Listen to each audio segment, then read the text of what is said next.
Well, there's a lot there. I mean, yes, that's a tough one. Under the radar is, yeah,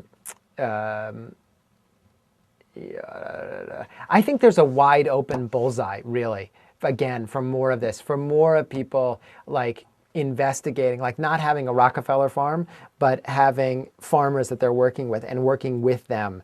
So if there's an underrated restaurant, they're not quite open yet, and they're coming, because I think there's a real interest in this stuff. And I talk to the next generation of chefs, and I think there's going to be people who are going to take advantage of relationships with farmers and do things that I'm not even doing. You know, really push the envelope with that. I'm excited for you know, a future where there are restaurants opening with stronger connections to chefs, not in the Alice Waters Berkeley kind of way. You know, not in like the you know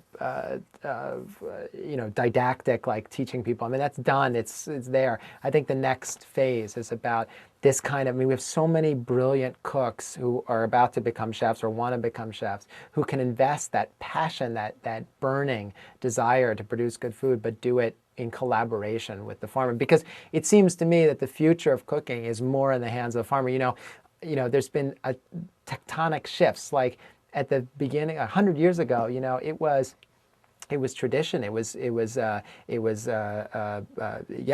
great heavy tradition that dictated what we ate. You know, all the classic dishes. You know, that's what was served in restaurants. And then this tectonic shift happened, and all of a sudden, you know, the chef came out of the kitchen and became, you know, the man or the woman, usually the man, who said, you know, well, I have my signature style on this classic, and I'm doing this, and Alice, well, you know, I'm working with this farmer, and this is, you know, the chef became the person who ate according to the rise of the celebrity chef.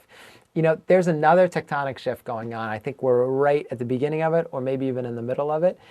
Certainly not the end of it, but this next one is in the hands of the farmer, and that's because everybody's awakening to knowing more about where their food's coming from. And there's a limited supply. The supply chain's not huge because we've so bastardized in the last 50 years the supply chain. So what we're looking at is like the control, the power being in the seeds and in the soil and in the ability of the farmer to grow it. And that's not endless supply. And in fact, every year it seems to get less and less. So I would look for the next tectonic shift, which is, again, happening now, and which hopefully restaurants will begin to represent, which is the power of the farmer dictating the menu much more than the chef.